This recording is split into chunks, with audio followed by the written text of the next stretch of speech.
आप सबको नमस्कार दोस्तों। आई होप कि आप सब बहुत अच्छे होंगे दोस्तों। पूरे क्रिश्चियन कम्युनिटीज़ के लिए इस समय पूरे वर्ल्ड में शोक की बात है और इस समय शोक मना रहे हैं क्योंकि उनके पोप है जो क्रिश्चियन कम्युनिटी के सबसे बड़े जो लीडर होते हैं पोप, उनकी कल मृत्यु हो गई। और ये 88 ईयर्स के थे और बहुत से दिनों से बीमारी के चलते जो है ये बहुत ज़्यादा तकलीफ में थे और नेचुरल डेथ होगी। और ये बहुत ही ज़्यादा दुख की बात है और इससे पूरे वर्ल्ड के लीडर्स भी बहुत ज़्यादा शोकित है और उनका अपना शोक व्यक्त कर रहे हैं। व्लादिमीर पुतिन, व्लादिमीर जेलेंस्की हो गए, इमानुएल मैक्रोन हो गए और वर्ल्ड के बड़े बड़े देशों के लोग, इवन हमारे प्रधानमंत्री मोदी जी भी इन पर ट्वीट करके अपना दुख जाहिर करते हैं। और इससे पता चलता है कि कितना ज़्यादा ये व्यक्ति पॉपुलर है और ये व्यक्ति बहुत ही ज़्यादा इन क्रिश्चियन कम्युनिटी हम्बल व्यक्ति कहा जाता है और एक पोप जो है सबसे ऊंचा माना जाता है। और ये 266वां पोप थे, नंबर के पोप थे और ये लैटिन अमेरिका से आते थे और ये उन कंट्रीज़ के लिए बहुत ही बड़ा एक रिप्रेजेंट करते थे और बहुत ही बड़ा सौभाग्य की बात है दोस्तों। और इसलिए जो है ये बहुत ही ज़्यादा एक पॉपुलर व्यक्ति थे। लेकिन अभी इनके मृत्यु होने के बाद अब पोप के भी बहुत ज़्यादा चांसेस है कि किसको बनाना है, यहाँ पर बहुत ज़्यादा वोटिंग होगी और किन को चुनना है, ये सारी बातें। लेकिन हम देखेंगे कि ये पोप जो है क्या वास्तव में सभी क्रिश्चियंस का ये पोप होते हैं क्या। देखिए ये जो है बात तो ये वेटिकन सिटी के हैं जो इटली में इटली के अंदर एक छोटी सी कंट्री है, दुनिया का सबसे छोटी कंट्री है। यहाँ पर ये लोग बैठते हैं रोम में। तो आप यहाँ पर समझ सकते हो कि वहीं कैथोलिक्स बहुत सारे लोग हैं और पूरे वर्ल्ड में कैथोलिक्स हैं। देखिए क्रिश्चियनिटी भी, उनके सेक्ट भी दो प्रकार के होते हैं, एक कैथोलिक होते हैं और दूसरे जो प्रोटेस्टेंट होते हैं। कैथोलिक वो होते हैं जो पूरी तरह से ऑर्थोडॉक्स होते हैं और जो प्रथाओं को बहुत मानते हैं, बाइबल को फॉलो करते हैं, उनके सिद्धांतों को।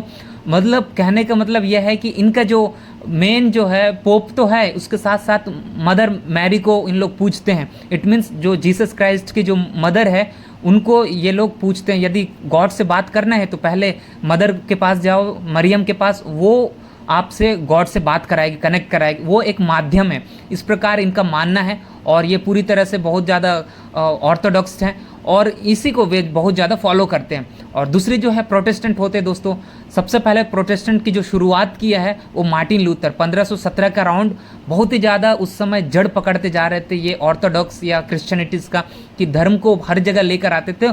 ये इनको लगा कि मार्टिन लूथर को इन्होंने जागरूक करने का काम किया कि ये तो बिल्कुल भी गलत है, बाइबल की जो शिक्षाएँ हैं वो बिल्कुल भी डिफरेंट है, ये लोग गलत तरीके से इंटरप्रेट करते हैं। तो उसके बाद उन्होंने प्रोटेस्टेंट्स का रूल्स लेके आए। इट मीन्स उन्होंने बहुत ज़्यादा प्रोटेस्ट किए थे और यहाँ पर मार्टिन लूथर्स के थ्रू जो है जो मानने वाले लोग हैं उनको प्रोटेस्टेंट कहा जाता है। इट मीन्स वे लोग प्रोटेस्टेंट वो लोग होते हैं जो डायरेक्टली जीसस क्राइस्ट को मानते हैं, उनके टीचिंग्स को मानते हैं और उसको फॉलो करते हैं। इनका कहना यह है कि हमें यदि गॉड से बात करने तो मदर मैरी की ज़रूरत नहीं, हम डायरेक्ट जाके बात कर सकते हैं। तो यह है इनका प्रोटेस्टेंट का सिद्धांत और ये प्रोटेस्टेंट और कैथोलिक का ये डिफरेंस है। तो यही कैथोलिक का ये लीडर होते हैं पोप और पूरे दुनिया के लोग जो है उनके लिए ये सबसे बड़े व्यक्ति होते हैं और यही व्यक्ति है, इनका भी देहांत हो गया है और ये बड़ी शोक की बात है कैथोलिक समाज क्रिश्चियंस के लिए। और सबसे बड़ी बात है दोस्तों कि अभी इसका इलेक्शन होने वाला है, फिर से किसको चुना जाएगा और अलग अलग देशों से चुन के आते हैं, किसी को भी चुन सकते हैं। लेकिन अभी यूरोप वाले बोलते हैं कि हम यूरोप से लेकर आएंगे क्योंकि जब ये व्यक्ति थे एक बहुत ही नम्र व्यक्ति और बहुत ही जगह इन्होंने ह्यूमंस के लिए बहुत अच्छा काम किया, तो कहीं ना कहीं लिबरल थे। और इट मीन्स और एक सबसे बड़ी बात है जो LGBTQ होते हैं उनको भी एक लीगलाइज करने का इनका एक बहुत बड़ा एक काम था या इनका बहुत बड़ा एक जिम्मेदारी था।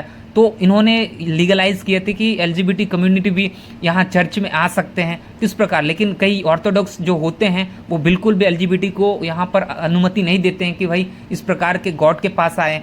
तो ये चीज़ है। तो उन अभी यूरोप वाले को लगता है कि हमें अभी ऐसे यूरोपियन को, ऑर्थोडॉक्स व्यक्ति को हमें यहाँ पर बैठाना चाहिए। तो ऐसी खबर भी आता है कि हमारे इंडिया से भी, इंडियन ओरिजिन से भी लोग हो सकते हैं यहाँ पोप, और भी साउथ ईस्ट एशिया से भी हो सकते हैं। तो इस प्रकार के अभी इलेक्शन कुछ दिन में होने वाला, तभी तो पहले शोक मनाया जाएगा, उसके बाद उन लोग इसको इलेक्ट करेंगे दोस्तों, यही है।